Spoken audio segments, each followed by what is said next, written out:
अध्यक्ष महोदय, वैसे तो आज इस सत्र का अंतिम दिन है और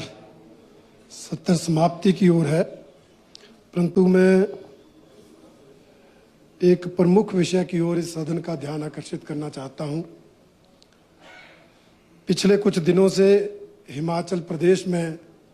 सोलन जिला के चेस्टर हिल का मामला उठा था और मीडिया के माध्यम से उच्च पदों पर जो अधिकारी काम कर रहे हैं उन पर आरोप लगे थे। और 2 दिन पहले शायद इतिहास में पहली बार हुआ होगा कि हिमाचल प्रदेश के वो अधिकारी जो चीफ सेक्रेटरी के पद पर कार्यरत हैं,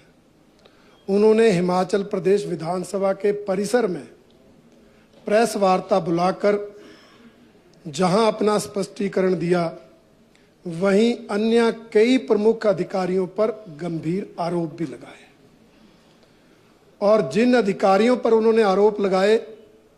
वो अधिकारी इससे पहले चीफ सेक्रेटरी रह चुके हैं और अब भी कई प्रमुख पदों पर वो कार्यरत हैं। परंतु उसके बावजूद भी माननीय मुख्यमंत्री जी या सरकार के किसी मंत्री की तरफ से कोई भी ऐसा बयान नहीं आया जो कि इस मामले पर प्रदेश की जनता में जो आशंका है कि हिमाचल प्रदेश में भ्रष्टाचार उच्च स्तर पर फैल रहा है, उच्च पद पर बैठे अधिकारी भ्रष्टाचार में संलिप्त हैं, ये जो आशंका पूरे प्रदेश में फैली है, उसका निराकरण करने के लिए आवश्यकता थी कि माननीय मुख्यमंत्री जी खुद स्टेटमेंट देते और उसके बावजूद, एक मिनट, उसके बावजूद भी बिल्कुल बोलने तो दो, बोलने दीजिए। मैं बिल्कुल कहता हूं कि विधानसभा में हमारे माननीय सदस्य सतपाल सत्ती जी ने इस विषय को उठाया,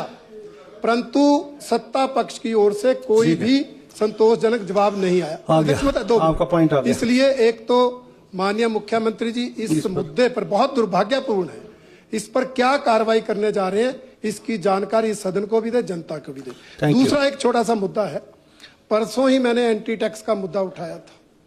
और माननीय मुख्यमंत्री जी ने सदन में जो रिवाइज्ड रेट हैं एंटी टैक्स के वो यहाँ पर रखे थे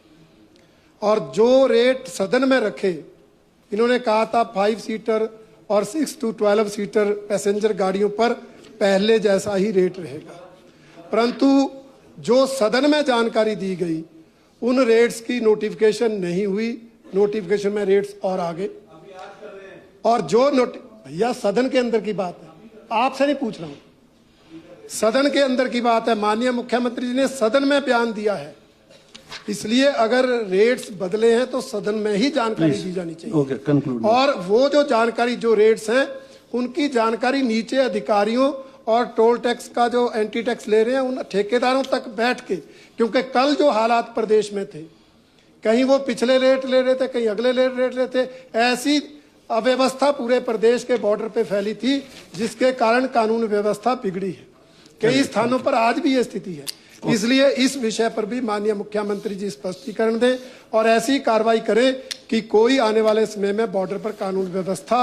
ना बिगड़े और ना ही प्रदेश की जनता पर आर्थिक बोझ पड़े, ना ही एंटी टैक्स बढ़ने से हमारा टूरिज्म प्रभावित हो, ना ही सीमावर्ती क्षेत्र में रहने वाले लोगों को कठिनाइयां आए, मुश्किलें आए। इस दृष्टि से इस एंटी टैक्स के मामले को सुलझाया जाए, ये निवेदन अध्यक्ष महोदय मेरा आपके माध्यम से सरकार से है।